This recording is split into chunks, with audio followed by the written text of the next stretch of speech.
We're seeing reports of more Russian troops heading to the Ukraine border. How concerned are you about this development?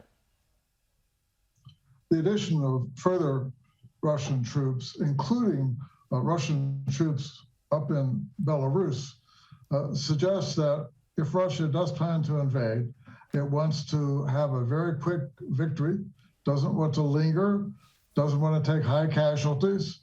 High casualties will be awkward for the Kremlin among the ordinary people in Russia. So this looks like a shock and awe attack plan. What is Moscow's play here? The foreign minister denied Russia is planning an invasion, but what then could this troop movement be about? There's no other acceptable explanation for this troop movement other than to threaten to invade Ukraine.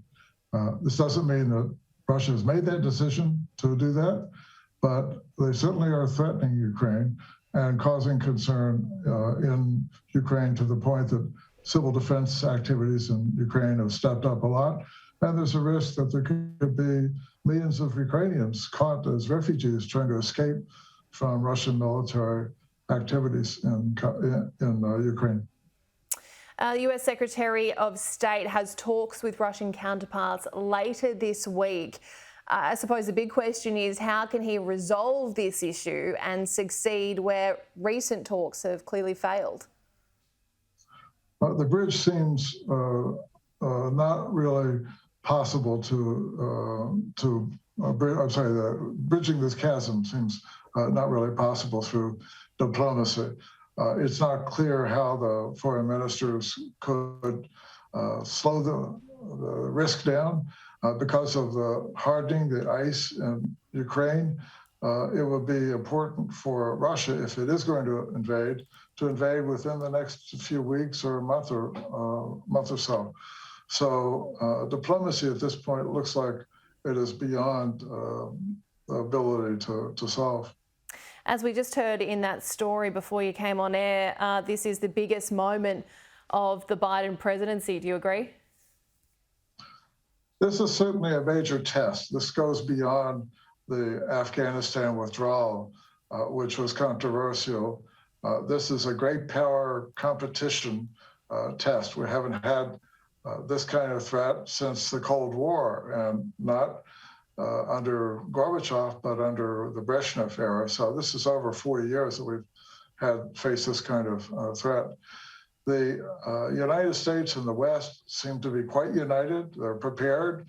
The sanctions are going to be far-reaching. If Russia does invade, the financial sanctions will cause some devastation to the Russian economy and further lower living standards. I think the Kremlin is worried about public unrest if living standards go down even more, and they've gone down since Russia invaded Ukraine in 2014, and the West imposed sanctions at that point.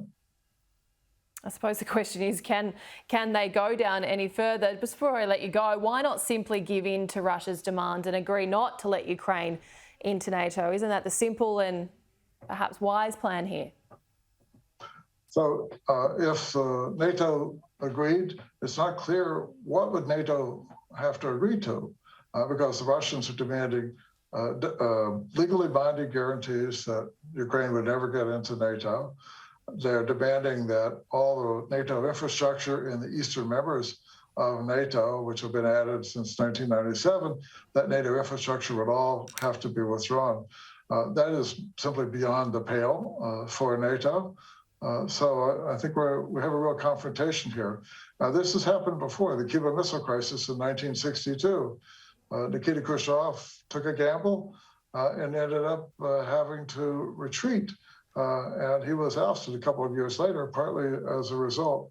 So I think Putin is looking at this from the standpoint of retreat could be politically awkward for him, but invading could be politically awkward as well because of the economic consequences, and Russia would be seen as a pariah in Europe.